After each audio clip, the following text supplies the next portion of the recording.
Samani brother, unajua ni siku nyingi kidogo nakuona huo unakuja nyumbani unapiga story na sister na nini, lakini nataka nikuulize swali kidogo.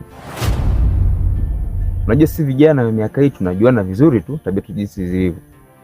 Sasa kama jinsi unavyojua yule pale ni sister yangu kabisa yani. Unaona? Na maisha yake mimi nayajua jinsi anavyoishi. Kama nini sasa naona nikuulize tu kwamba ulikuwa na mpango gani na sister? Sawa sawa kabisa. Sababu wewe kama mwanaume mwenzangu, kwa hiyo haina shida tufichane wala nini.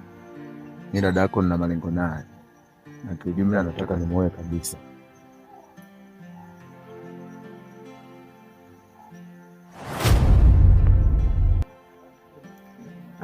Sawa, hamna shida. Najua hayo ni malengo mazuri sana.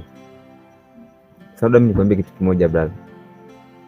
Unajua sister bwana ni mtu fulani ambaye kwanza ametulia, yani hana mambo mengi na nini, yani kama jinsi unavyomuona. Kwa maana hiyo sasa nakuomba bwana brother, usije ukawa unakuja hapa nyumbani kwa yani una mpango wa kuharibu, hiyo itakuwa ajabu brother. Kwa unajua yani nakuomba tu kwamba inabidi simamie malengo yako na nini. Yule ni mtulivu, sister katulia, hana mambo mengi. Unaona? Hivyo tu brother. Yaani ni hivyo. Sababu ukweli siku zote unamweka mtu huyo. Ndio hivyo mwanangu.